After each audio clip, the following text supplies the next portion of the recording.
Bonsoir à toutes, je suis très heureux de vous retrouver cette semaine, de remercier toutes celles qui participent à ce shiur, d'organiser pour les jeunes filles, c'est super, Baruch Hashem. On va essayer de réfléchir, de se préparer à la fête de Shavuot à travers ce que disent les Chazal sur la Sfirat HaOmer. Ouais, on va compter le Homer. À part ça, que vous savez que Pessah, à la suite de la sortie d'Égypte, le lendemain de Pessah, on est le 16 du mois de Nissan, on nous a demandé dans la Torah, dans la partie de cette semaine notamment, d'apporter le Homer. Le Homer, en fait, c'est une mesure d'orge qu'on devait apporter au Beth Amikdash, qui devait être remise au Kohen, qui devait lui-même faire la Tenoufa. Ouais, on dit Homer à Tenoufa, c'est-à-dire qu'il y a un balancement qui doit se faire. De savoir que c'est de l'orge. Pourquoi de l'orge? Parce qu'en fait, rien ne pousse. Après Pessah, qu'est-ce que vous allez trouver dans les champs? Il n'y a rien qui pousse. La seule chose qui pousse, c'est l'orge. En fait, l'orge fait partie des céréales qui vont permettre de faire du pain. Et donc, c'est une céréale importante. Mais c'est l'orge. L'orge, c'est aussi la céréale qu'on donne aux animaux. Donc, vous avez vu que c'est pas des céréales très, très importantes, mais quand bien même, c'est la céréale qui va pousser. Et c'est cette céréale, en fait, et qu'on va donner le lendemain de Pessah, on va l'apporter. Savoir que tant qu'on n'a pas apporté le Homer, cette fameuse quantité de céréales, on ne peut pas consommer ce qui peut se trouver dans les champs, donc ce qu'on appelle le Chadash. Donc il y a quelque chose de spécial qui s'appelle le Homer. En plus, on nous parle de la Sephirat HaOmer. Bizarrement, on nous parle du compte du Homer. Non, il fallait dire le compte des jours qui nous séparent de Pessah à Shavuot. C'est une sorte de préparation, c'est qu'on se prépare à Shavuot, c'est-à-dire au matin de Torah. Et ça, bizarrement, on appelle ça la Sfirat HaOmer. Pourquoi la Sfirat HaOmer? Non, la Sfirat des jours qui nous séparent. À part ça, pourquoi Shavuot s'appelle Shavuot? Si vous deviez définir la fête de Shavuot, on aurait dit, c'est la fête du matin de Torah. Voilà, Hachem s'est révélé au monde, il s'est révélé en particulier au Ben Israël pour leur donner la Torah, et ça, on aurait dû appeler ce jour Matan Torah. Or, on l'appelle pas Matan Torah, on l'appelle Shavuot. Shavuot, au nom des semaines qui nous séparent de Pessah à Shavuot. Vous voyez, on va compter des jours et on va compter des semaines. Oui, on va compter des jours et des semaines, qui sont échelonnés par des semaines. Or, pourquoi ça s'appelle Shavuot? Il ne fallait pas parler des semaines, comme si que la préparation était l'essentiel. Cette fête, en fait, c'est Shavuot, Matan Torah. L'essentiel, c'est ce qu'on va vivre. C'est vrai, mais pour ça, il faut s'y être préparé. Alors on nous dit, vous savez, pour être préparé à ça, on va compter des jours et on va compter des semaines. Shiva Shavuot Isporlach, c'est marqué 7 semaines tu compteras, et qui vont faire Hamishim Yom. Au final, le 50e jour sera le jour de Shavuot. Voilà ce qui est marqué dans la Torah. Donc il y a un compte de jours, et qui est échelonné par des semaines. Vous avez vu que quand on arrive à la première semaine, on dit qu'on est la première semaine. Le 8e jour, on est le premier jour de la première semaine. Oui. Pourquoi avoir compté des jours? Pourquoi avoir compté des semaines? Échelonné par des semaines. Il faut dire, soit tu me dis on compte des semaines, soit tu me dis on va compter les jours qui nous séparent de Pessah à Shavuot. Maintenant, quand on fait la Sfirat HaOmer, c'est vrai qu'on va compter des jours. Donc il faut faire très attention de ne pas oublier les jours.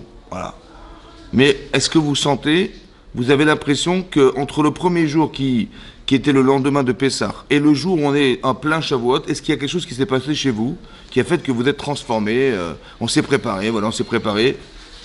Est-ce que vous sentez différente le jour où on a commencé à compter, puisqu'on compte des jours entre Pessah et Shavuot, et le jour où on est rentré dans Shavuot, quand on fait une prépa, quand vous faites une prépa, vous rentrez, vous rentrez au séminaire, vous rentrez dans une grande école, on fait une prépa, mais la prépa est censée nous préparer à la nouvelle école, à nous préparer à rentrer au séminaire, on se prépare. Il y a bien un contenu dans ces jours, n'est-ce pas? Or ici, quel contenu vous avez mis dans les jours qui nous séparent de Pessah à Shavuot?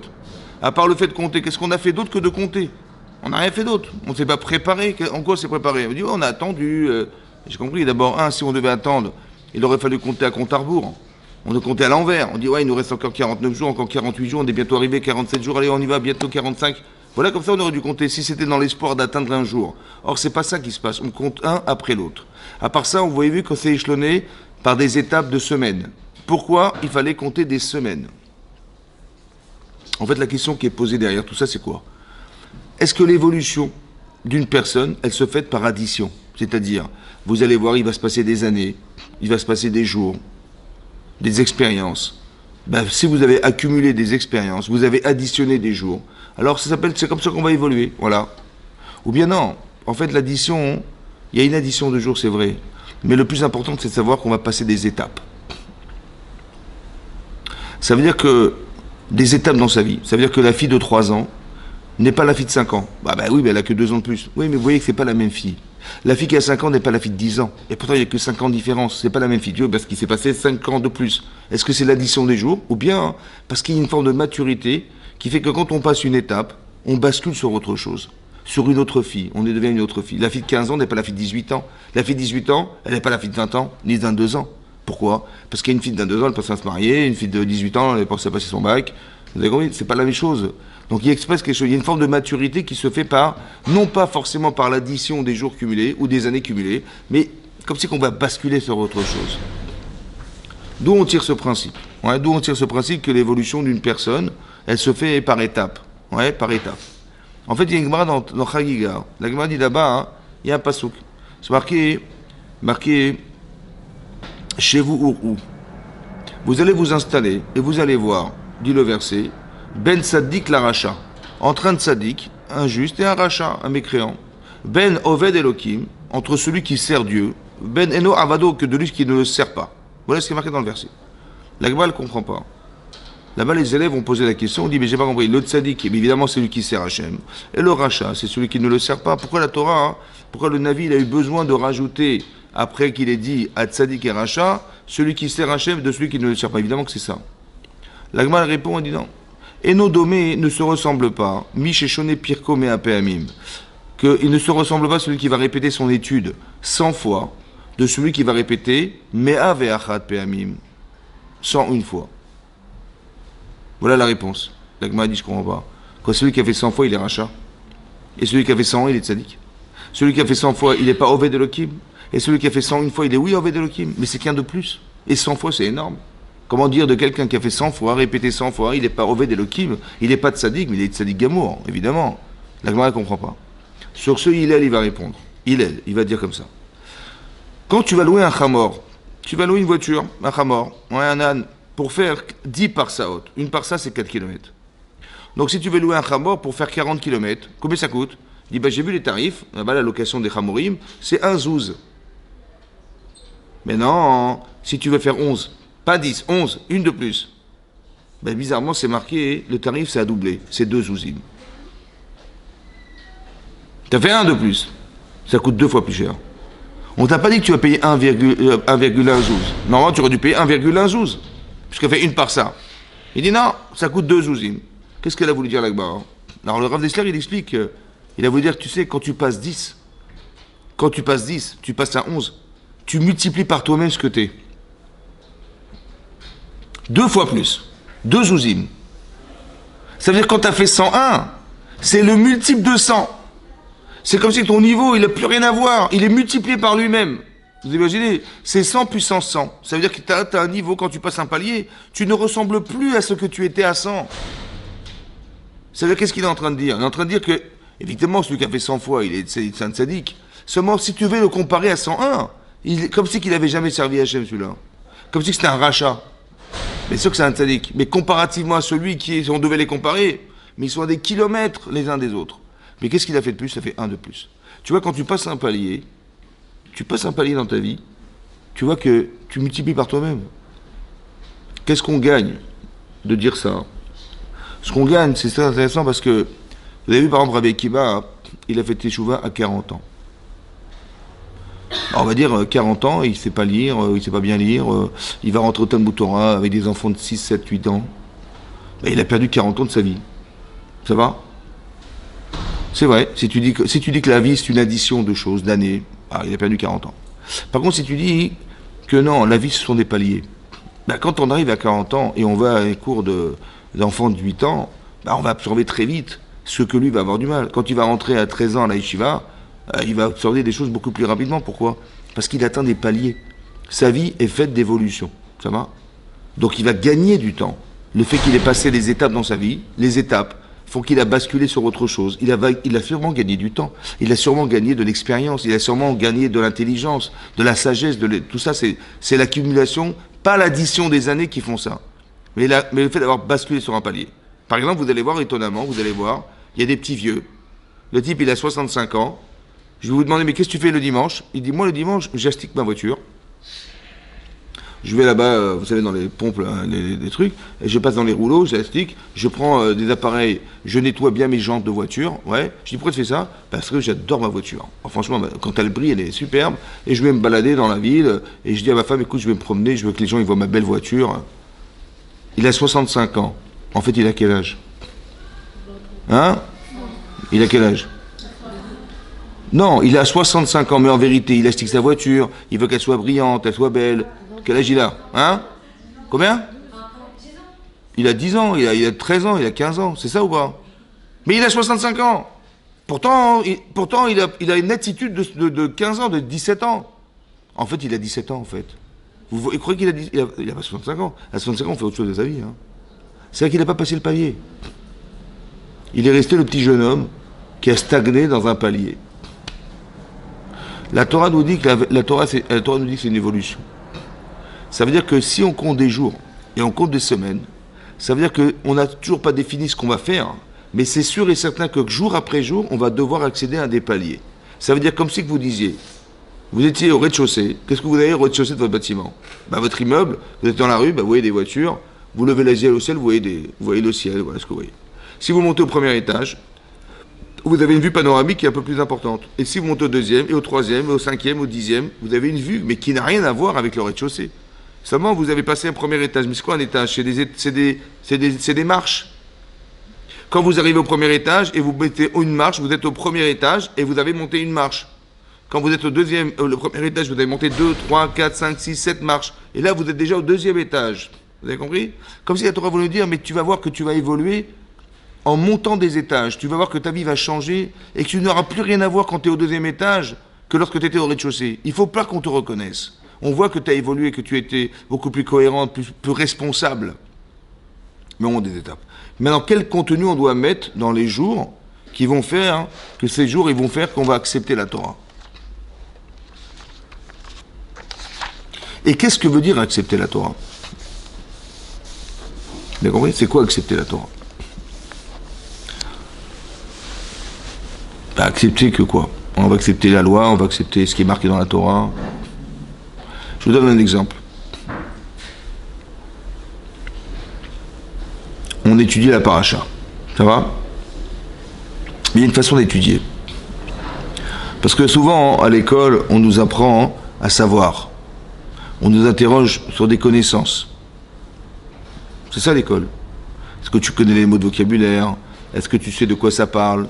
Qu'est-ce qu'on dit dans cette paracha? On nous raconte. Résume-moi la paracha. Mais c'est pas ça en fait l'étude de la Torah. Je vous explique. Imaginez-vous, voilà, il y a une nouvelle fille qui est rentrée dans le groupe. Ouais, elle arrive de nulle part. Vous êtes à table, vous êtes en train de manger, et vous voyez une fille qui arrive, qui rentre dans le réfectoire.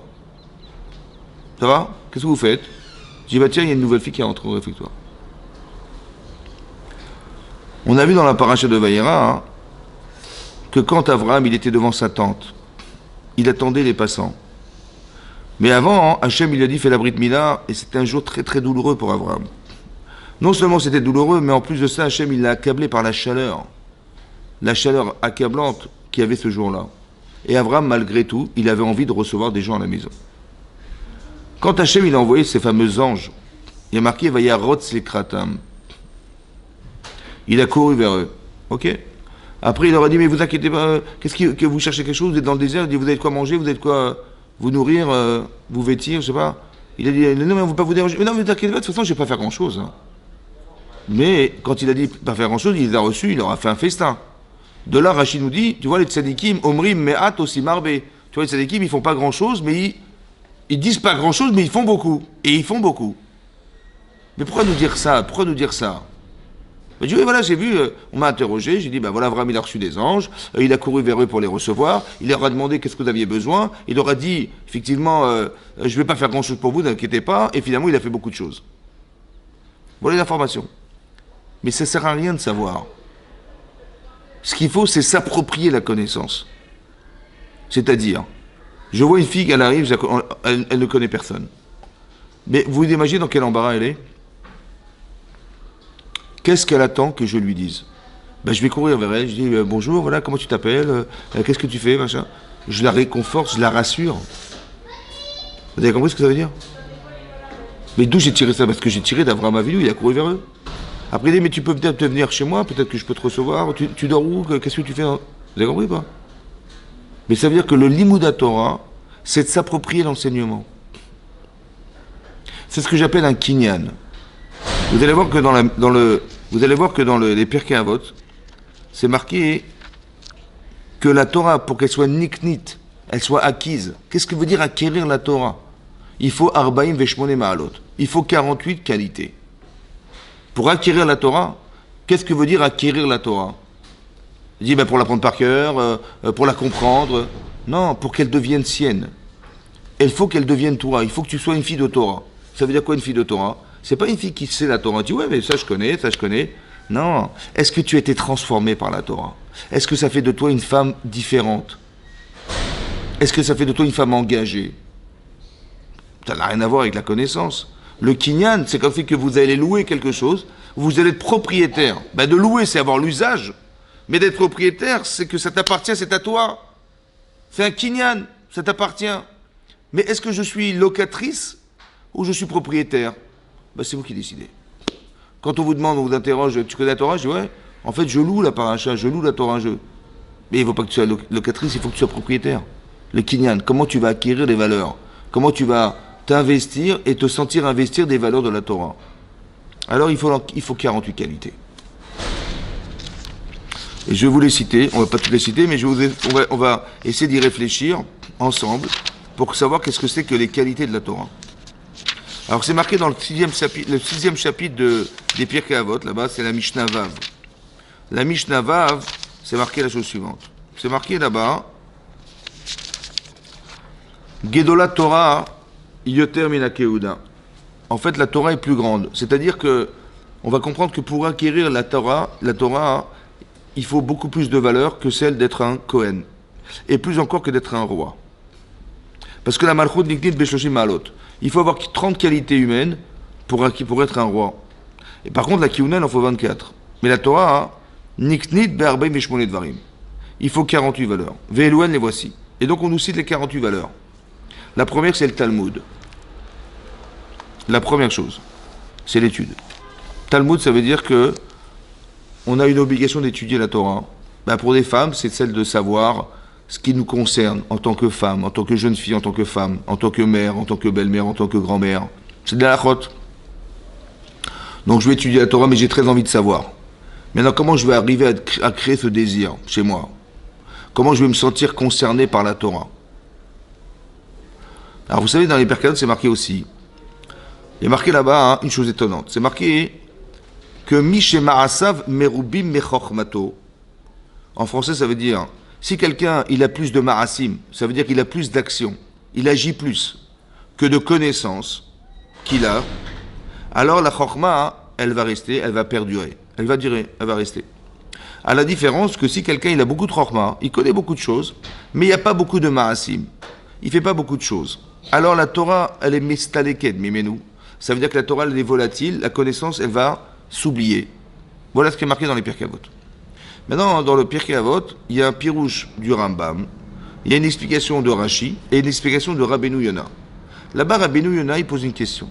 Il demande, il dit, mais comment c'est logique? Je ne comprends pas. Il demande, il dit, si quelqu'un il a plus d'action que de connaissances, plus d'action que de connaissances, ça veut dire quoi? Ça veut dire qu'il sait, il fait plus que ce qu'il sait. Combien tu connais de choses? J'en connais 5. Mais tu ne peux pas faire plus que ce que tu sais. Comment tu peux faire 10 choses, tu n'en connais que 5? Comment tu peux faire plus que ce que tu sais? Tu inventes? Il dit, ça veut dire quoi? Ma'asav merubim. Comment tu peux faire plus d'actions que la connaissance des actions que tu as? C'est impossible. Et l'inverse, comment, il y a marqué celui qui a beaucoup de chokhma, il connaît beaucoup de choses, mais il fait peu. Ben, très bien. Au contraire, celui qui il fait peu, mais il fait bien. Il connaît beaucoup de choses, il fait peu, il fait bien. Non. La Torah, elle dit là-bas, elle s'envole. Comment elle s'envole? Et pourquoi? Comment tu peux faire plus que ce que tu sais? Alors le Rabbeinu Yonah, il explique comme ça. Il dit quand on parle des Ma'asim là-bas, c'est pas les actes. C'est l'acceptation des actes. Combien tu prends sur toi? Comme c'est marqué, Naase Venishma. Nous on traduit Naase Venishma, c'est-à-dire on va faire et on va comprendre. C'est ça qu'on traduit, ouais? On fera et on comprendra. Mais comment tu peux faire sans comprendre? Si tu comprends pas, comment tu vas faire quoi? Et si tu as même pas beaucoup compris, tu vas faire des bêtises. Non? Donc là, ça veut dire Naaseh Venishma. Alors la Gemara elle explique dans Shabbat Daf Pechet, elle dit non, Naaseh, c'est pas ça. Vous savez quoi? On était des esclaves en Égypte pendant des dizaines et des dizaines d'années. Et on pensait que c'était fini, on serait resté des esclaves à jamais. Et Hachem nous a sortis d'Égypte. Mais il nous a pas sortis d'Égypte, simplement, il nous a amenés devant la mer Rouge. Et pas seulement la mer Rouge, il nous a ouvert la mer Rouge. Et il nous a sauvés, et on a fait la Shira. Maintenant, on est reconnaissante qu'Hachem nous ait sortis d'Égypte. Et plus encore reconnaissante de nous avoir sauvé la vie. Maintenant, Hachem, il nous propose la Torah. Alors, il écoute, aveuglément, hein. Tout ce que tu demanderas de faire, on le fera. Naaseh Venishma, après que j'ai compris que je te dois tout, j'accepterai de faire tout ce que tu me demanderas. On n'a pas parlé de faire, d'accepter de faire. Qu'est-ce que ça veut dire accepter de faire? Il faut accepter de faire. Par exemple. Et c'est ça qui est très important pendant le Sfirat HaOmer. Il faut se préparer à être. Il faut accepter d'être. Je vous explique ce que ça veut dire. Par exemple, vous avez des enfants à l'école, ils ont du mal à travailler. Ouais. Et ils font les idiots, ils font les clowns, ils ont des mauvaises notes.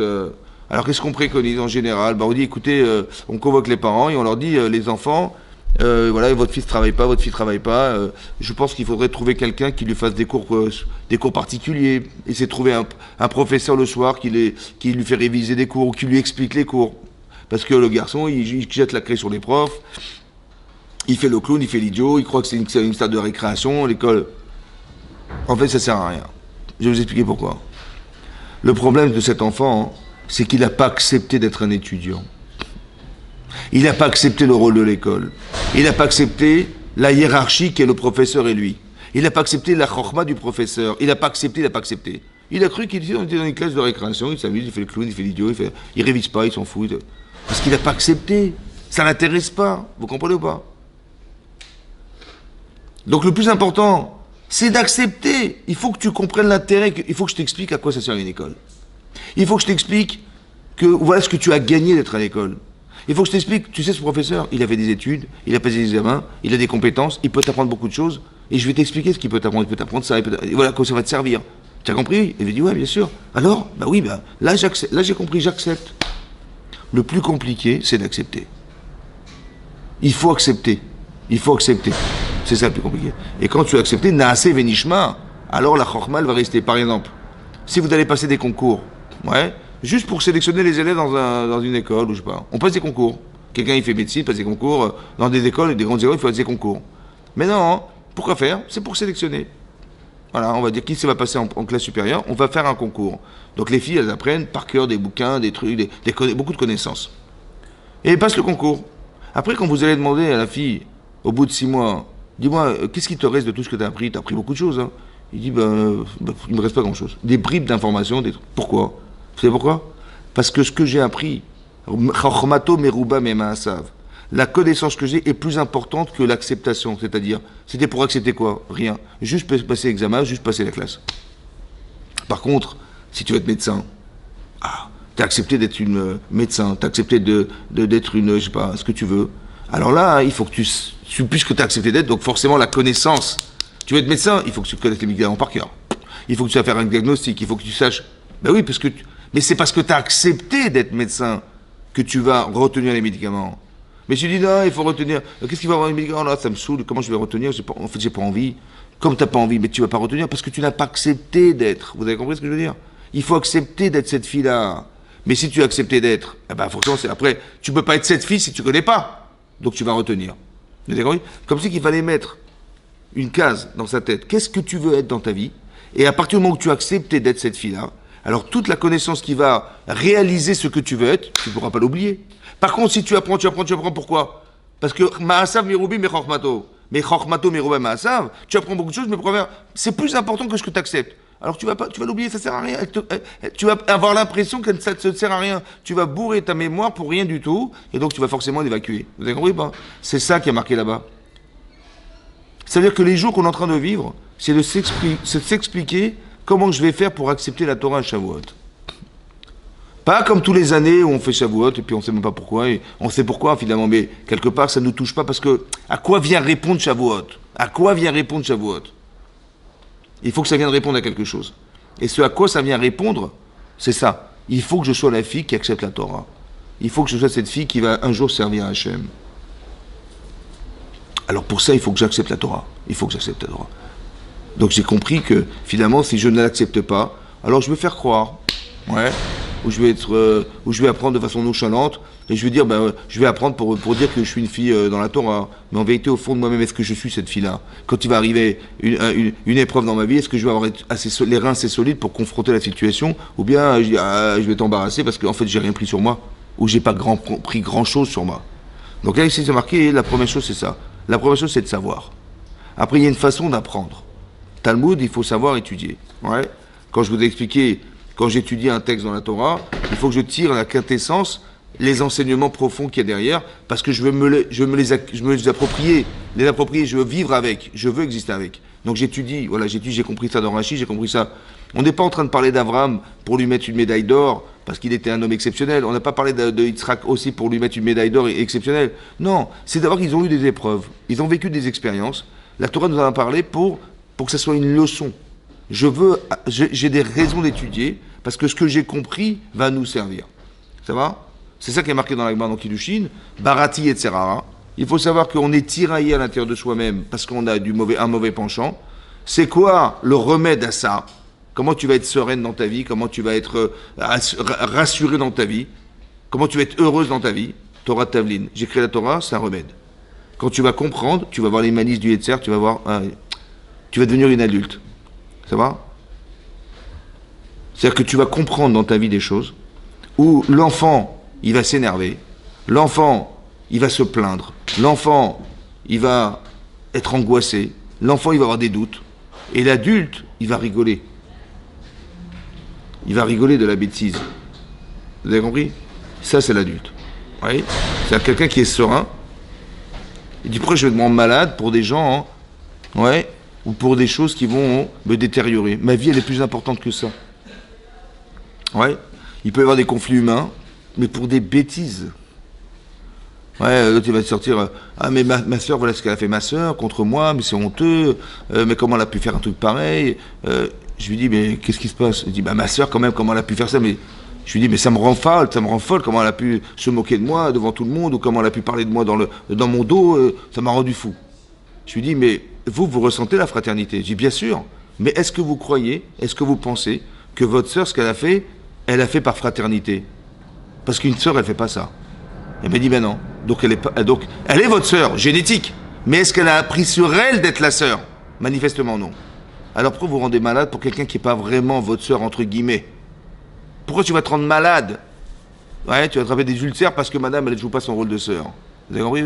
Donc quand tu as étudié la Torah, tu comprends ça. D'où tu tires ça? Parce que vous savez, c'est marqué dans la paracha de Korach, que Korach, il a osé dire que Moshe Rabbeinu, la Torah qu'il a transmise, il l'a inventée. Un blasphémateur, carrément, ouais. Et il a dit, mais la matite naswa kalachem, pourquoi vous êtes-vous monté? Ton frère, Aaron, c'est Kohen Gadol, Chazak Obaor, et toi, t'es Melech Israël. Ça va, vous avez tout pris, quoi. Nous aussi, on est des Kedoshim, nous aussi, on veut avoir des rôles, nous aussi, on veut. Il dit, mais. Et donc, il a été prétexté que Moshe avait tout inventé dans la Torah. Ça va? Imaginez-vous, vous êtes Moshe Rabbeinu.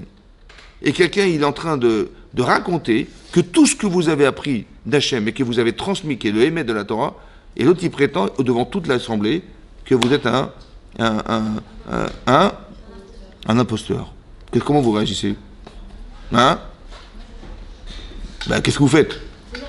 Je m'énerve, il est fou, carrément. Mais non, il dit des bêtises, c'est un menteur, il dit n'importe quoi. Voilà, je vais m'énerver. Oui? Vous savez ce qu'il a fait, mon cher Rabbeinu? Hein? Comment? Il y a marqué Vaïpol al-Panav. Il est tombé sur sa face. Et il a dit comme ça. Il a prié Hachem, il a dit, voilà. J'ai prié pour sauver les Israël de la faute du veau d'or. Hachem, il a agréé ma prière. J'ai prié quand les Israël se sont plaints dans le désert pour éviter qu'ils soient exterminés. J'ai prié, ça a fonctionné. J'ai prié pour la faute des Meraglim, les explorateurs. Hachem, il a écouté ma prière. J'ai trouvé d'arguments et Hachem, il a pardonné. Et là, je ne sais pas quoi dire pour lui. Vous avez compris? Ça veut dire qu'il a plus de peine pour lui. Il dit le pauvre. Vous avez compris pas? Vous avez compris ce qu'il a? Il n'est même pas touché. Pourquoi? Parce que s'il est débile, il faut chez les mains. Ça ne me touche pas. Vous avez compris? Pas dire, ah, mais comment il a osé parler, comment il a... Et c'est un homme important, et je sais pas quoi, et les gens, ils veulent l'écouter, c'est dramatique. Et donc, tu te rends malade, quoi. Mais non, il y a marqué, il dit, je prie, j'espère que je vais trouver un argument pour lui sauver sa vie.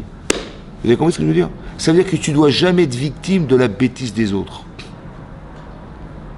Ça s'appelle du limud à Torah, ça. Parce que sinon, si tu prends en charge la bêtise des gens, mais tu deviens folle, quoi. Donc tu vas essayer de lui parler, mais ça ne te touche pas au point de t'énerver ou de perdre tes moyens ou de... Vous avez compris ce que je veux dire? Ça s'appelle l'imoud. C'est ça l'imoud, l'étude. De marqué Talmud. Donc il faut étudier pour comprendre ce que je vous dis, il faut comprendre, il faut étudier. Ensuite c'est marqué Shmiat haozen. Shmiat haozen, ça veut dire quoi? Shmiat haozen. Comment vous traduisez Shmiat haozen? Hein? Shmiat? Hein? L'écoute de l'oreille. Vous avez compris? L'écoute de l'oreille. Ben, Shmia, heureusement que c'est par des oreilles. Ça veut dire quoi, Shmia Taozen? Hein? Ben, Shmia. Il faut apprendre à écouter. Marqué Shmia Taozen. Comme c'est marqué, Tessaper, Be'ozne, Bincha ou Ben Bincha, Ta'asharit Raladim Mitzrayim. Parashat Bo, c'est marqué, tu raconteras aux oreilles de tes enfants. Ben, évidemment, je ne vais pas raconter aux pieds de mes enfants. Hein? Ça veut dire quoi, raconter aux oreilles des enfants? Pourquoi il y a marqué les oreilles, à votre avis? Pourquoi c'est marqué les oreilles? Hein? C'est justement ça la question. C'est évidemment ça.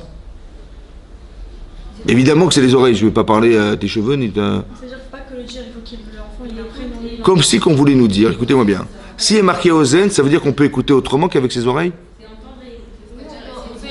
Hein? Ça j'ai compris, ça c'est raconter à ses enfants. Mais pourquoi il est marqué Shmiat Ozen? L'écoute des oreilles. Quoi, il y a avec autre chose on peut entendre? Avec quoi tu peux entendre? Ah, Chazak, avec le cœur. Ouais, c'est vrai, avec le cœur. Et avec quoi d'autre? Et le cerveau, superbe. Vous savez, des fois, vous parlez avec des filles, ouais, et vous n'avez pas fini votre phrase, et la fille dit, ouais, j'ai compris.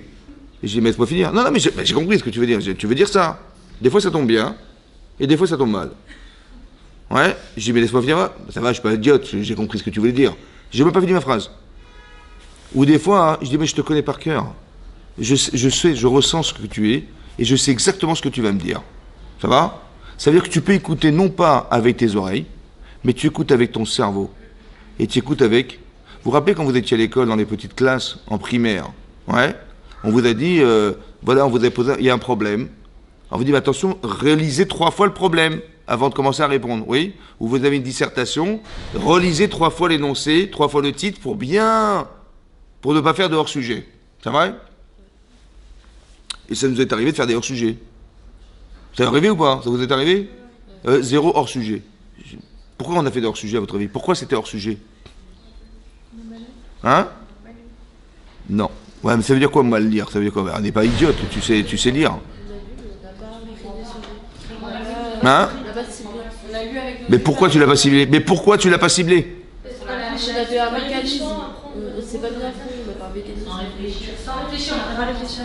Hein? Justement l'inverse. Écoutez-moi bien. C'est parce que tu as réfléchi en lisant que tu t'es planté. Parce que tu as cru que c'était ça qu'il voulait dire le texte. Alors on te dit, écoute-moi bien, il ne faut pas que tu réfléchisses. Il faut que tu entendes. Il faut que tu entendes ce que te dit le texte. T'as bien entendu? Alors tu peux réfléchir. Shmiat Haozen, c'est une invitation à éteindre son cerveau et éteindre son cœur. Tu as compris? Ça fait partie des choses qu'il faut acquérir dans la vie, d'apprendre à écouter les gens. Bon, on t'a pas demandé de réfléchir en même temps que tu écoutes. Faut pas réfléchir. Tu dis, mais j'ai compris, ça va, je suis pas idiote. Ne réfléchis pas, pourquoi c'est dangereux? Parce que vous savez de quoi j'ai peur? J'ai peur que quand vous allez écouter les gens, vous allez croire que c'est ça qu'elle t'a dit. Mais t'as jamais dit ça.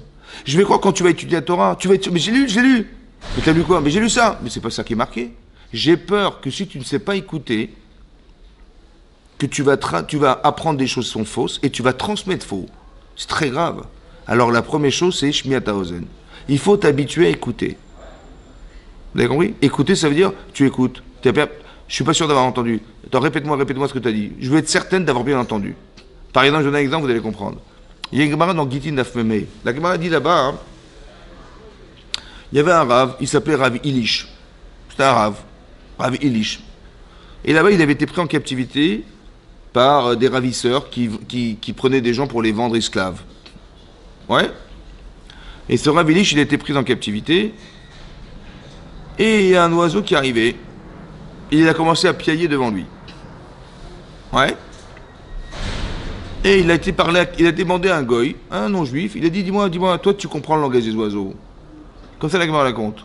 Il dit, dis-moi, qu'est-ce qu'il dit cet oiseau? Il dit, Elish, sauve-toi. Il faut que tu t'en ailles. Sauve-toi. Il a dit, ouais, mais c'est un corbeau. Et les corbeaux, c'est des menteurs. Et je crois pas à les corbeaux. Ok. Après, il y a une colombe qui est arrivée, dit la Gemara. Une colombe. Et elle a commencé à piailler devant ce Rav Elish. Et il a été voir ce monsieur, il lui a dit, mais dis-moi, qu'est-ce qu'elle dit, la colombe, là? Il dit, ben, elle dit, ah, Elish, sauve-toi, Elish, sauve-toi. Il faut que tu vas te sauver. Il dit, ah, la colombe, c'est l'oiseau qui est comparé au Bné Israël. C'est sûrement Hachem qui m'a envoyé pour me dire qu'il va y avoir un miracle, et je vais me sauver, et je vais gagner, et je vais réussir à me sauver. Et c'est ce qu'il a fait. Et il s'est échappé, il a réussi à se sauver. Là-bas, dans la Gemara, le Rabbi Akiva Eger, il pose une question. Il dit, c'est marqué dans le Harour. Le Harour, c'est un Rishon, comme à l'époque de Rashi, les Tosfot. Ouais. Il dit, là-bas, il affirme, le Harour, il affirme que le Rav Elish, il comprenait le langage des oiseaux. Il dit, mais c'est pas possible, comment il a pu dire ça? C'est marqué dans la Gemara, dans Gittin de la Fémé, qu'il ne connaît pas le langage, puisqu'il a demandé à ce non-juif de lui traduire ce que l'oiseau disait. Donc, a priori, il ne connaissait pas le langage des oiseaux. Donc, il ne comprend pas comment le Harour, il a pu écrire que le Rav Elish, il comprenait le langage des animaux. C'est pas vrai? À part ça, le marchand, il demande une autre question. Il dit, mais je comprends pas, quand le corbeau, il est venu, ouais, et qu'il a piaillé, alors il croit pas les corbeaux. C'est des animaux qui mentent. Mais qui te dit que ce monsieur, il t'a pas menti? Tu dis, peut-être qu'il m'a menti l'oiseau, il veut que je me fasse attraper et qu'il me condamne à mort, et il m'a dit un mensonge. Je dis, mais comment tu as pu ne pas croire le corbeau, et tu as pu croire ce type qui t'a sorti peut-être des salades sur toi? Ouais, peut-être qu'il t'a inventé soi-disant que tu vas te sauver alors que c'est pas vrai. Vous avez compris ou pas? Donc il comprend pas non plus le marchand comment il a pu écouter ce non-juif qui lui a dit que je te traduis là ce qu'a dit la colombe. Peut-être qu'il a menti. Ça va? Alors écoutez-moi bien ce qu'il répond. Le Rav Chaim Shmulevitz, c'était le Rosh Yeshiva de Mir. Regardez ce qu'il a répondu aux deux questions. Il a dit la question du marchand, c'était la preuve du Harour. Pourquoi? Parce que si le Rav Elish ne comprenait pas le langage des oiseaux, comment ça se fait qu'il a eu confiance au goy? Peut-être qu'il lui a menti. Il dit non, en vérité, il avait compris ce que l'oiseau avait dit. Ah, s'il a compris, après il lui a demandé. Vous savez pourquoi il a demandé? Parce qu'il a eu peur d'entendre ce qu'il avait envie d'entendre. Il avait tellement envie de se sauver. J'ai peur que j'écoute avec mon cœur. Et j'ai peur que ce que l'oiseau m'a dit, j'ai eu peur d'entendre quelque chose qui m'intéressait. Vous avez compris ce que je veux dire? C'est pour ça qu'il a voulu vérifier. Il dit, c'est ça que tu entends? Il dit, oui, c'est ça. C'est bon, j'y vais. Vous avez compris ce que je veux dire? Ça veut dire qu'il faut avoir peur d'entendre ce que tu désires. Alors il faut laisser les gens parler. Il faut apprendre à écouter. Ça va? Ça fait partie des kinyanim de la Torah. Il y a des outils qu'on doit avoir qui s'appellent l'écoute. La première chose, le Talmud. Après, il faut que tu saches entendre parce que tu vas étudier. Qui te dit que tu écoutes bien ce qui est marqué? Peut-être que tu déformes ce qui est écrit. Peut-être que tu comprends mal. Ouais. Alors il faut que tu apprennes à entendre. Après, c'est autre chose d'apprendre à réfléchir. Mais déjà, est-ce que tu as bien entendu? Parce que tu peux très bien réfléchir, mais sur une base qui est fausse, d'écoute, qui est fausse. Il faut que tu sois certaine que tu as bien entendu. Donc s'habituer à avoir l'humilité d'écouter les gens. D'avoir l'humilité d'écouter les autres. C'est comme ça. Ouais. Et quand tu sais écouter, bah, tu peux traduire facilement parce que tu sais que tu as bien entendu. Mais si tu n'as pas certaine d'avoir bien entendu, comment tu vas faire? Tu n'as pas bien entendu, tu vas faire du hors-sujet comme à l'école? Non. Vous avez compris? Ça fait partie des kinyanim de la Torah. Après, c'est marqué, ensuite, là, marqué, Arichat Sfataim. Arichat Sfataim, ça veut dire, Aricha, Shulchan Aruch. Comment vous avez traduit Shulchan Aruch?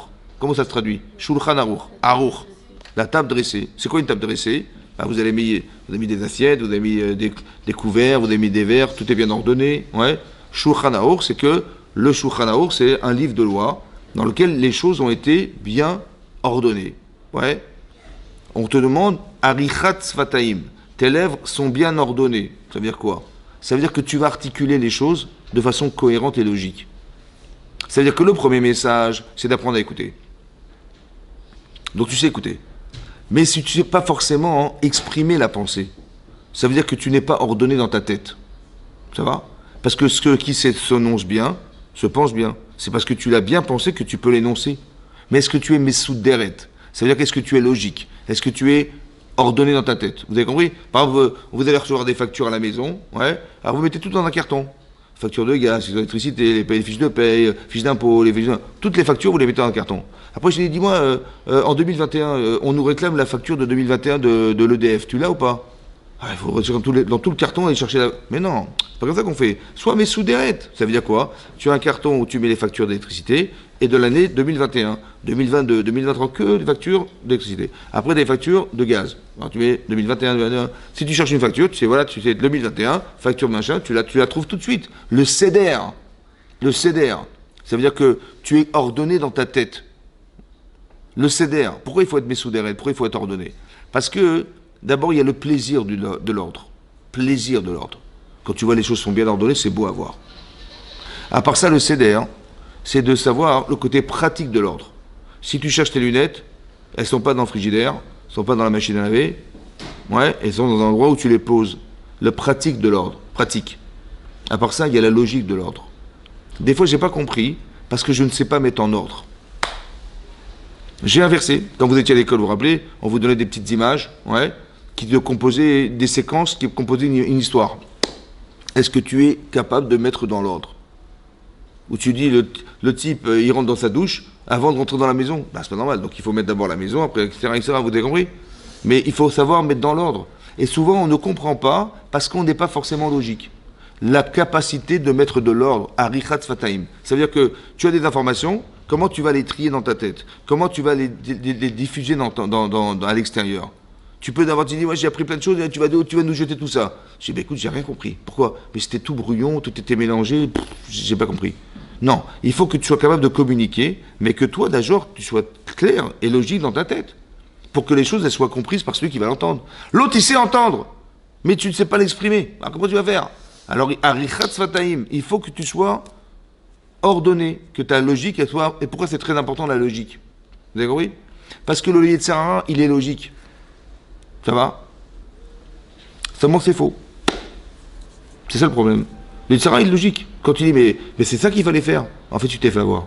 Mais c'était pas malhonnête de ta part. C'est parce que c'était logique, mais c'était faux. Par exemple, imaginez-vous, on est devant Matan Torah. Ça va? On attend la Torah. Moshe Rabbeinu, il est monté, il va redescendre, il nous a dit dans 40 jours. Bon, on est le 40e jour.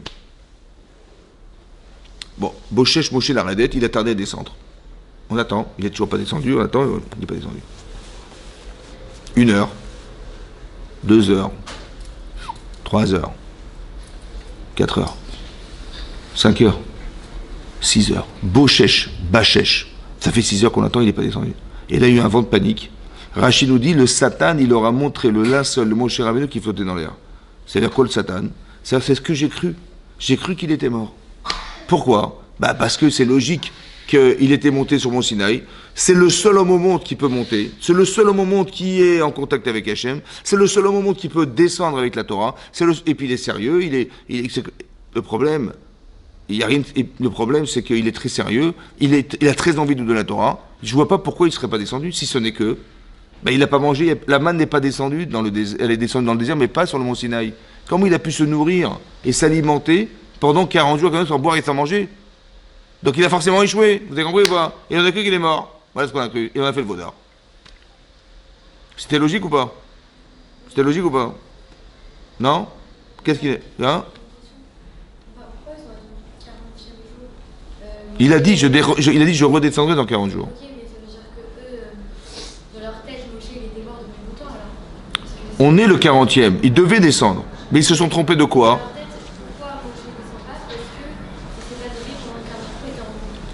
C'est quoi la question? La question, c'est pourquoi ils ont cru qu'il était mort? Cru qu'il était mort. Alors je vais t'expliquer pourquoi. Je vais t'expliquer en moins de 6 heures. Je vais t'expliquer en moins de 6 heures. Tu vas comprendre.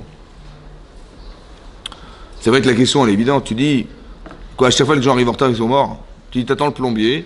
Ah, il est pas venu, donc il est forcément mort. C'est ça qu'on va l'autre. Ah, c'est pas ça la question. Ouais. Pourquoi ils attendaient le 40e jour pour que dans leur tête, Moshe soit mort? Moshe, enfin, pour eux, il peut être mort au bout de 5 jours. On ne peut pas rester sans manger pendant... Ils ont dit, il est exceptionnel, Moshe Rabbeinu. Il peut résister. Mais manifestement, Si dans le 40e jour est arrivé, il n'est pas descendu, et ça fait longtemps qu'on attend, je t'explique un truc clair, tu vas comprendre. Imagine quelqu'un, il attend ses enfants qui rentrent de l'école. Tous les jours, ils arrivent à 16h30 de l'école. D'accord? Donc ils arrivent, ils sonnent à la porte, on leur a préparé un goûter. À 16h30, de façon catégorique, ils arrivent à 16h30. Ça va? Ça fait 6 mois qu'ils arrivent à 16h30. Donc ils vont pas tarder à sonner. Il est 6h30. Il est 16h30, il ne sonne pas. Ça va? 16h45. 17h. Comment tu te sens? 17h15. Tous les jours, ils arrivent à 16h30. 17h15. 17h30. Ça fait 1 heure qu'ils auraient dû être là. Comment tu te sens? Mais qu'est-ce que tu penses? Ils se sont fait écraser. Ils ont été kidnappés. C'est ça ou pas? Eh, même pas 1 heure. Hein. J'étais même pas 1 heure déjà que tu paniques comme une folle. T'es comme une dingue. Ouais, t'appelles la police, t'appelles l'Interpol. Mais pourquoi tu penses à ça? Hein? Parce que quand on aime les gens, on a peur pour eux. C'est comme ça. Quand on aime les gens, on a peur pour eux. Donc il n'y a que Moshe Rabbeinu, il n'y a que lui qui peut nous sauver. Il n'y a que lui qui peut nous apporter la Torah. Bien sûr qu'on a peur. Mais la peur que le Yetzer Hara y révèle, c'est la peur intérieure que je n'ai pas solutionnée. Ça veut dire celle que je refuse de savoir. En vérité, il est le seul au monde. Alors je lui dis, mais tu te rends compte, s'il échoue, alors comment on va faire? C'est une catastrophe, en vérité. Mais je ne me la pose pas la question. Parce qu'elle me fait souffrir. Donc je préfère pas de me la poser. Le problème, c'est que si j'ai pas de solution, c'est Yetzer Hara qui va me la poser. Est-ce que vous comprenez que le Satan, il est venu pour être un révélateur de la défaillance du peuple juif, qui n'a pas solutionné le fait qu'on soit interdépendant de Moshe. Et s'il meurt, on fait quoi? Shalom, il va pas mourir. Attends, il nous a sorti d'Égypte, il nous a Aman et tout. Pourquoi tu dis de bêtises? Il va bien sûr qu'il va. Moi, il n'y a pas de problème. Seulement, si tu ne réponds pas à la question, tu fais le veau d'or. La panique, c'est ça. C'est-à-dire qu'il y a même des situations de vie dans la vie où si tu n'as pas réfléchi à des choses qui sont vraiment déstabilisantes, je ne parle pas de n'importe quoi. Par exemple, le mariage, avec ton mari, avec tes enfants, avec tes parents, avec ta parnassa, des choses qui sont déstabilisantes. Les gens qui ont des problèmes de couple, ils sont déstabilisés. Qui n'ont pas de parnassa, ils sont déstabilisés. Comment tu vas solutionner ça pour que si ça doit arriver, comment tu vas rester sereine? Comment tu vas faire pour éviter ton veau d'or? Vous avez compris ça? Par exemple, Moshe Rabbeinu, il vient de monter là sur Mont Sinaï. Il vient de monter là. Ça va? Et je viens vous voir et je vous dis, dites-moi, s'il descend pas, on fait quoi? S'il échoue, on fait quoi? Shalom, pourquoi tu parles comme ça, mais n'importe quoi, mais pourquoi tu nous angoisses? Je dis, mais je vous angoisse pas, c'est juste pour vous expliquer que si vous n'avez pas de solution, on va faire le veau d'or. C'est sûr et certain. On va dire, on va peut-être prendre Aaron à Cohen. Ouais. Je dis, on a pris Aaron à Cohen? Non. Bon, en fait, on n'avait pas de solution. Alors, qu'est-ce qu'on fait alors? Je dis, c'est simple. Si tu peux rien faire, tu sais pas qui choisir, eh ben, Hachem il pourvoira. C'est lui qui va nous dire quel est le futur Moshe Rabbeinu. Elle dit, ok, il n'y a pas de problème. Donc, quand s'il descend pas, tu as une solution. Il descend pas, tu fais le veau d'or? Tu dis, non, Hachem il pourvoira. Vous avez compris pas? C'est parce que tu as appréhendé la question, tu as eu le courage de te la poser, et que tu as trouvé une solution, que tu as évité ton Yetzer Hara. Vous avez compris ce que je veux dire? Parce qu'au fond de toi-même, cette question elle est posée, mais tu ne veux pas y penser, ça t'angoisse, ou ça te dérange. Vous avez compris ce que je veux dire? Tes enfants, t'as peur qu'ils arrivent en retard, achète-leur un petit téléphone. Ça va? Trouve des solutions à des problématiques déstabilisantes. Parce que le Satan, il va créer des choses où tu vas tomber dans une panique, une angoisse qui n'a pas raison d'être. Donc, si par exemple tu ne peux pas les joindre, tu les appelles au téléphone, tu dis où est-ce que vous êtes trouvé? D'accord, je suis rassuré. Mais trouve des solutions avant de tomber dans la problématique. Vous avez compris? Mais pas dans tous les cas. C'est pas n'importe quoi qui nous fait peur. C'est pas n'importe quelle situation qui nous fait paniquer. Il y a certaines situations dans la vie déstabilisantes, il faut trouver des solutions. C'est normal, ça s'appelle la Torah. Maintenant, c'est marqué ici, Arichat Sfataim, très important, que c'est logique, mais c'est pas forcément vrai. Vous avez compris? C'est logique, mais c'est pas forcément vrai. C'était logique que s'il n'était pas descendu, etc., il n'a pas mangé, il est peut-être mort. Et c'était faux. Vous avez vu qu'il n'était pas mort. Ça veut dire qu'il faut faire très attention quand il s'agit de réfléchir et que tu vas devoir donner une interprétation. Il faut interpréter. Fais attention que c'est peut-être ton Yetzer Hara qui interprète, c'est pas toi. Vous avez compris ce que je veux dire? Peut-être c'est ton Yetzer Hara qui te fait croire. C'est-à-dire qu'au fond de toi, il te dit, mais tu te rends compte, ce qui se passe là? Et toi, tu crois que c'est toi qui réfléchis. Non, peut-être c'est lui qui te fait croire. Et toi, tu ne dois pas te faire avoir. Il faut que tu aies des solutions pour battre cette fausse idée que tu as de l'imagination que tu peux faire d'un événement. Ça va? D'avoir des kinyanim, des valeurs, c'est d'avoir la force de se battre contre quelque chose qui m'agresse, en fait. Je suis assez forte pour me dire non. Par exemple, Avraham Avinu, on lui demande de sacrifier son fils. Mais vous pensez bien que les Sarah, il dit attends, tu vas pas tuer ton fils. En plus, comment Hachem, il a osé te dire l'enfant que tu aimes. Et comment Dieu, il t'a demandé de tuer ton enfant, mais c'est à de tuer les gens. Alors, hein? Et puis en plus, il t'a promis d'avoir tes enfants aussi nombreux que les étoiles. Mais si c'est le seul enfant que tu auras, et tu vas le tuer, ok? Tu vas le sacrifier dans l'Holocauste, donc il va mourir. Alors comment il t'a promis une descendance aussi nombreuse que les étoiles? C'est impossible. Vous avez compris pas? Tout est logique. On ne peut pas remettre en cause. Il a raison. Tuer les gens, c'est assourd. Son enfant qu'on aime, c'est assourd. Le seul enfant qu'il a pu avoir dans sa vie, de pouvoir le sacrifier en sacrifice, c'est une horreur. En plus, il a dit aux gens, arrêtez de faire des sacrifices d'enfants. Et lui, on lui demande de sacrifier son propre enfant. Vous avez compris l'incohérence, tout est incohérent. Hein? Comment on sait du coup si c'est les Sarah aussi? Ben, on étudie la Torah et on est logique. Tu vois? Par exemple, quelqu'un, il travaille Shabbat. Ouais. Mais son business, il est Shabbat. Hein. Il gagne très bien sa vie pendant Shabbat. Le reste de la semaine, il ne gagne pas beaucoup. Mais il vend des chaussures. Les gens, ils viennent acheter leurs chaussures Shabbat. Voilà. Il vend des costumes. Les gens, ils viennent se déplacer. Le jour où ils sont libres, ils viennent Shabbat. Donc la parnassa, c'est Shabbat. On lui dit, tu sais que c'est assourd de faire ça? Il dit, mais vous plaisantez ou quoi? Mais comment je vais faire? En fait, c'est ton Yitzhara qui te fait croire que si tu fais pas ça, tu vas devenir un clochard. Ça va? En fait, c'est faux. Mais c'est d'un côté, c'est logique que sur le plan économique, tu vois bien que si tu travailles pas Shabbat, tu vas pas gagner ta vie. C'est vrai. C'est vrai. Mais a priori, si c'est la source, c'est qu'il y a d'autres solutions. Et c'est l'inconnu qui me dérange. Vous avez compris? Donc je dois être ma'amine, je suis croyante, et je dis, bah, si Hachem m'a dit de ne pas le faire, eh ben, il a forcément raison. Ça va? Et ben pareil. Qu'est-ce que je vais dire à mon Yitzhara qui me dit, mais tu vas pas prescrire ton fils? Je vous dis que c'est Yitzhara parce que c'est marqué dans la Gemara. C'est le Satan qui vient voir Abraham, il dit, mais tu vas pas faire ça, tu vas pas faire ça, tu vas pas faire ça. En fait, ces questions-là, c'est qui se les pose? C'est lui.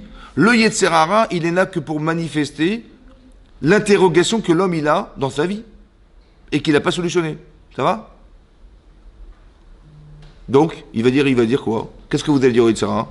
Je lui dis, écoute, t'as raison. Franchement, t'as raison. T'as raison humainement.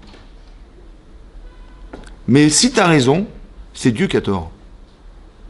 Si tu as raison, écoute, j'ai rien compris. Hein. Des fois, il m'arrive, j'ai rien compris.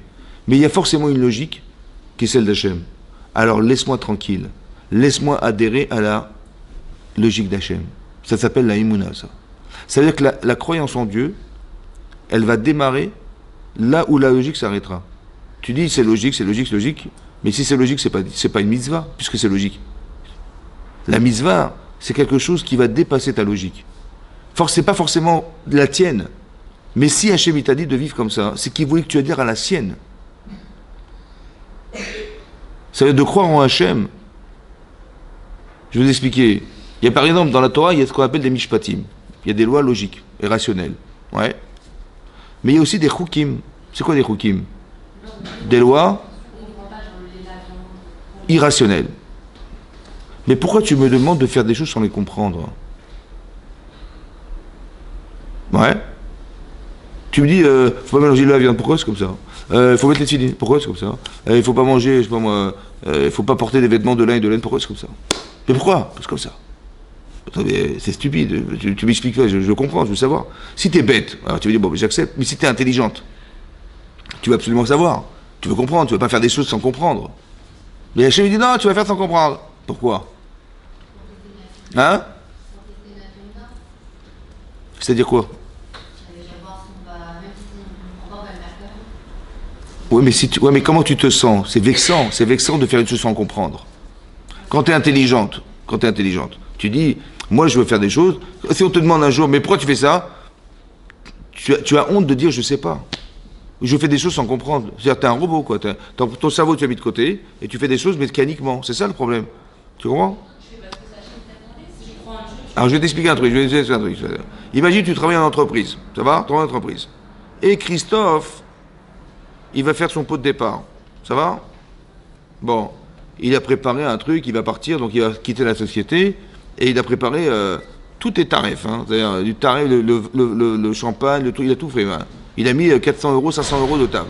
Et il vient vous voir, il dit, ben voilà, je m'en vais, si vous voulez bien m'honorer en venant manger ce que j'ai préparé. Qu'est-ce que tu dis? Hein? 400 euros, j'ai mis 400 euros. Hein? Attends, je m'en fous, attendez, vous vous moquez de moi, quoi. J'ai préparé, on est des collègues de travail. On est des collègues de travail. Hein? Mais je sais que vous ne mangez pas, mais comment vous allez faire pour vous expliquer? Ouais, mais comment ça s'explique? Comment vous avez... Hein? C'est ce qu'on appelle... Il va dire, mais vous êtes bête. Pourquoi vous vous privez de manger? Bah oui. Qu'est-ce que vous lui répondez? Hein? Mais ça veut dire que la Torah vous dérange. Si, parce que vous ne savez pas quoi dire. Ben, c'est pas normal. Alors, je vais vous expliquer autre chose. Alors, je vais vous expliquer, mais c'est obligé. Parce que ça veut dire que on peut accomplir la Torah que dans un endroit spécifique, et sinon c'est dérangeant. Mais non, il faut que je sois clair. Je sois clair dans ce que je fais, et j'ai pas de problème d'expliquer à quelqu'un ce que je fais. Alors, je vais vous expliquer comment ça marche. Est-ce que vous avez la prétention de croire que vous comprenez Hachem? La prétention, c'est-à-dire que vous croyez que ce que vous avez compris d'Hachem, c'est ce qu'il est. Hachem, il est infini. Est-ce que vous pouvez comprendre dans l'amplitude d'Hachem ce qu'il est à l'infini, alors que moi je vais comprendre une boulette? Très bien. Maintenant, Hachem, il est plus dans ce que je sais de lui ou de ce que je ne sais pas de lui? Est-ce qu'Hachem, il est plus dans ce que je sais de lui ou de ce que je ne sais pas de lui? Très bien. De ce que vous savez ou vous ne savez pas? Qu'est-ce que vous savez de lui? Qu'est-ce que tu sais? Mais qu'est-ce que tu crois que tu vas savoir à l'infinité d'Hachem? Tu vois ou pas? Donc Hachem, il est plus dans ce que tu sauras jamais de lui? Oui? Mais non, qu'est-ce qui va se passer? Hachem, il dit, fais des chukim. Pourquoi? Parce que si tu vas faire ce que tu crois, qu'est-ce que tu vas retrouver au Olam Haba? Tu vas retrouver une petite boulette d'Hachem. Tu vas voir Hachem dans une petite trou de serrure. Mais c'est pas ça Hachem. Alors tu sais ce que tu vas faire? Tu vas accepter Hachem au-delà de la limite de ta compréhension. Et donc Hachem, tu vas élargir l'éventail. J'existe au-delà de ce que tu vas savoir de moi. Laisse-moi exister pour toi au-delà de la limite. Comment ça se passe? Tu vas accepter de faire même si tu n'as pas compris. Tu m'acceptes. C'est pour ça qu'Hachem il a éprouvé Abraham dans quelque chose d'incohérent. Pourquoi? Parce qu'Abraham c'est un philosophe, c'est un penseur. Il dit aux gens, arrêtez de faire des enfants, nanana. Donc il dit, mais soyez cohérents, soyez logiques. Le problème c'est que tu ne peux pas enfermer Hachem dans ce que tu crois. Parce qu'il est largement au-dessus de ça. Alors Hachem il va lui demander une chose incohérente. Complètement inhumaine. Tu es d'accord ou pas? Mais en vérité c'est logique, hein. Mais pas comme tu penses. Il dit c'est logique, mais pas comme tu penses. Tu vas le faire ou pas? Tu dis j'accepte. J'accepte Hachem au-delà de ma conscience, au-delà de mon intelligence, au-delà de tout. Qu'est-ce que tu veux qu'il te fasse le Yitzhara? Il va dire, mais pourquoi tu fais ça? Mais de toute façon, j'ai pas l'audace de croire que j'ai compris. Je vais dire au goy, mais moi j'ai pas la prétention de croire que j'ai compris Hachem. Il m'a dit fais-le, et bien au-delà de la conception, il y a quelque chose qui s'appelle Hachem. J'ai pas la prétention de dire que j'ai compris l'univers, de comprendre comment un cerveau il fonctionne, de comprendre tout, j'ai pas compris. Des choses qui me dépassent. Et où tu vois que dans chaque mitzvah, il y a toujours quelque chose qui est au-delà de la logique. Par exemple, on ne peut pas mélanger le lin et la viande. Oui ou non? Mais que dans la cuisson. Tu ne peux pas le cuire ensemble. Par contre, si tu prends du lait, tu mets dans la viande pendant 24 heures et le lait il a pénétré la viande, tu peux le manger. Ah bon, pourquoi? C'est comme ça. Minatora, tu peux. Midaraban, chassour. Mais c'est Rami quoi interdit. Mais tu peux manger Minatora. Mais comment ça? Mais que bichot? Pourquoi? Comme ça. Vous avez compris? C'est que même dans les mitzvot que tu pourrais soi-disant comprendre, il y a quelque chose d'incohérent dedans. Vous avez compris? Vous avez compris? Mais ça veut dire que quelque part, il faudrait qu'on accepte Hachem à la limite de ce qu'il est. Alors on te dit, fais des chukim, fais des lois irrationnelles, accepte-le dans l'irrationalité. Pourquoi? Parce qu'il est largement au-dessus de ta compréhension. Mais sache que si tu le fais, tu es dans sa logique. Et donc tu adhères avec Hachem, tu acceptes Hachem. Tu acceptes Hachem. Je lui réponds que moi je dis voilà, je mange pas. Il me dit pourquoi tu manges pas? Parce que la Torah m'interdit. Mais pourquoi t'interdit? Je n'ai pas la prétention de dire que j'ai compris. C'est ça la Emouna. Je suis Mahamid, je n'enferme pas Hachem dans ma compréhension. Ça va? Je vais dire même pire que ça, je vais même pire que ça. Peut-être que quand j'ai compris, c'est pas une mitzvah. Si je dis à quelqu'un, pourquoi tu tues pas? Il dit, bah parce que si on me tue, je vais tuer. Si je tue, on va me tuer. Si je vole, on va voler. Tu vois. J'ai compris, mais c'est pas une mitzvah, ça. C'est pas un ordre, c'est ta logique. Peut-être que tu fais les choses parce que tu te sembles logique. Par exemple, j'ai un exemple très simple. Un jour, Pharaon, il a décrété que les garçons qui naîtraient, il fallait les tuer. Parce qu'il n'a pas réussi à nous exterminer par le travail, c'est vrai. Et il a dit, bah c'est simple, je vais demander à des sages-femmes de tuer les enfants qui naîtront le jour de leur naissance. Comme ça, ils ne vont pas se multiplier. Donc les garçons qui naîtront, on les tuera. Voilà ce qu'il a demandé. Il a été voir deux femmes, deux sages-femmes, Yochebed et Myriam. Ouais. Là-bas, c'est marqué, elles n'ont pas écouté Paro. Parce qu'elles étaient irées Elohim. Comme ça, c'est marqué dans le texte. Parce qu'elles craignaient Hachem. C'est ça qui est marqué. Je n'ai pas compris. Si demain je vous demande de tuer des garçons, vous les tuez, vous? Hein? Non. Et si vous êtes sage-femme? A fortiori que non. Très bien. Donc c'est un problème d'Irat Shamaim ou c'est un problème que humainement ça se fait pas? Est-ce qu'une femme elle peut tuer un enfant? Non. Voilà. Donc c'est humainement impossible. Oui? Pourquoi la Torah dit? Parce qu'elles étaient yiré Elohim, elles craignaient Dieu, alors elles l'ont pas fait. Mais non, c'est pas la crainte de Dieu, ça c'est la crainte de. C'est parce que humainement je peux pas, j'arrive pas moi tuer des enfants, mais j'arrive pas. Ouais? Vous avez compris? Pourquoi il y a marqué Yirat Shamaim? Alors comme ça. C'est quoi la Yirat Shamaim? Yochebed et Myriam, c'était la femme et la fille de Amram. Amram était Gadolador. Vous savez que la Torah s'étudie en Mitzraïm. Comme ça le Ramban il explique. Ouais, le Ramban. Le Zohar aussi dit comme ça. On étudie la Torah en Mitzraïm. Amram Gadolador Aya, c'était le Gadolador. Donc elle savait ce qu'avait dit Hachem à Abraham.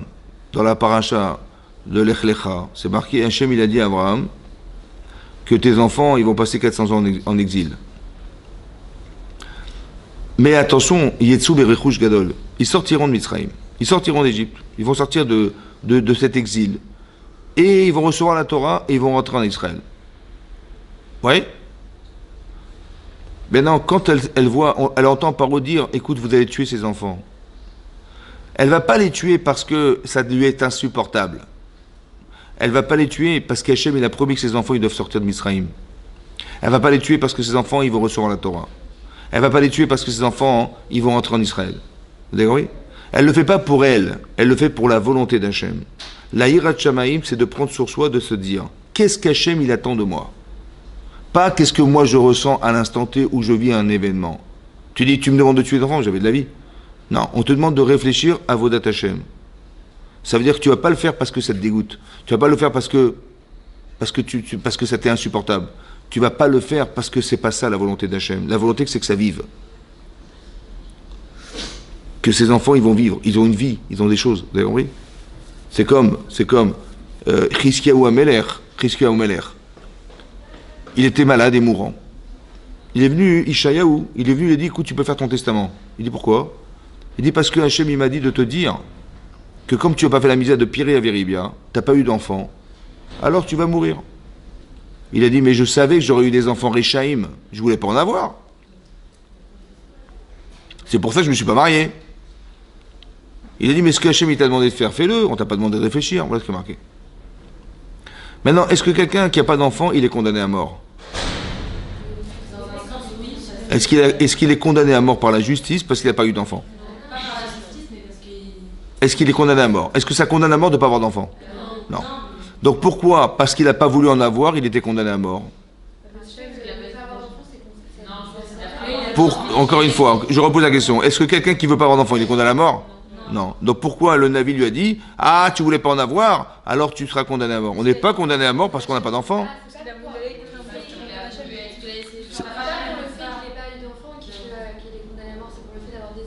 Non. Alors justement, écoutez-moi bien. Attends, écoutez-moi bien. Hachem, il m'a dit d'avoir des enfants. Moi, j'ai pensé, quand est-ce que j'ai une mitzvah? Quand j'ai des enfants de Tzadikim. Mais si je sais qu'ils vont être Réchaïm, j'ai une mitzvah d'en avoir ou pas? Évidemment. Ça veut dire que tu as interprété la mitzvah.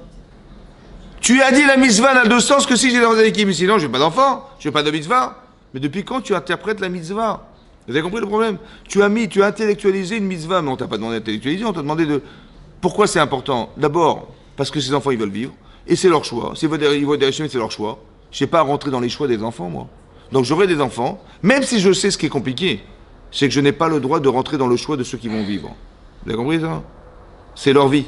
Et même s'ils vont faire tchouva, ils vont mourir, leurs enfants ils feront tchouva, ils les feront revivre, j'en sais rien. Mais c'est pas à moi de décider intellectuellement quand est-ce que la misère se pratique ou quand est-ce qu'elle ne se pratique pas. Vous comprenez ce que je veux dire?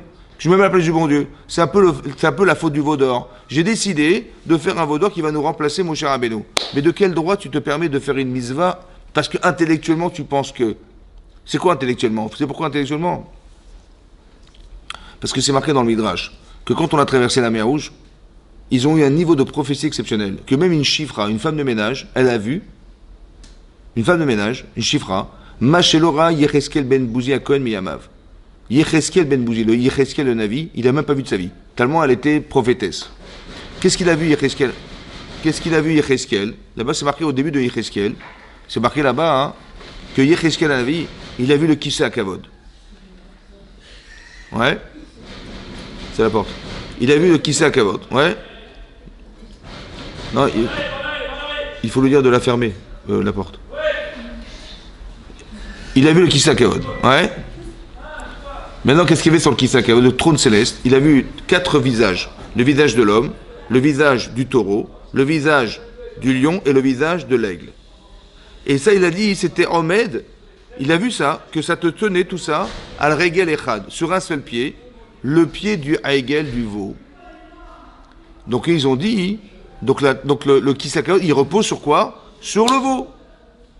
Alors puisque Moshe est mort, et que le seul intermédiaire, ça peut être que lui, donc qu'est-ce qui va être intermédiaire? Ben, sur quoi ça repose le Kisaka? Sur le veau, alors on va faire un veau. Et c'est pour ça qu'ils ont fait le veau d'or. C'est-à-dire qu'ils ont intellectualisé une vision. Le problème, c'est qu'ils ont inventé quelque chose en pensant intellectuellement que c'est ce qu'il fallait faire. Le problème, c'est que tu dois comprendre, mais pas inventer parce que tu crois intellectuellement que, ou tu vas interpréter parce que tu crois qu'intellectuellement que. Il faut t'assurer que ce que tu penses est juste. Donc vérifie-le dans la Torah. Mais ne dis pas oui, c'est ça parce que c'est logique, etc. Des fois, ça peut être logique, mais c'est pas forcément vrai. C'est tes émotions qui te font croire. C'est parce que tu désires croire que c'est comme ça que tu l'as pensé. Mais c'est pas forcément vrai. Tu as compris ou pas? Pour ça qu'il faut faire attention. Ouais, il faut attention. Ce qu'on appelle ici, alors c'est ça que je vais expliquer, ouais. C'est ce qui est marqué ici, Arichat Salim. C'est-à-dire que vous avez compris, il faut coordonner les pensées. Bon, je ne vais pas trop m'attarder pour ne pas vous retenir, mais vous avez compris que ce que je suis en train de vous lire, si vous avez l'occasion de regarder les Pirkei Avot, il y a 48 qualités qu'il faut avoir pour acquérir la Torah. Et ces qualités-là, il faut les obtenir pour pouvoir être lucide dans la Torah. Vous avez compris? Binat Alev, Yamerche Ema, Yira, Nava, Simcha. C'est des valeurs qu'on doit avoir. La Tara, la Shimush Rachamim, Divuk Raverim, etc. Noseol, Im Chavero, il faut porter le joug des autres. Plein de choses qui sont en vérité, connaître sa place. Ça, c'est des choses qu'il faut avoir aussi en tête. Quelle est ma place dans ma vie, etc.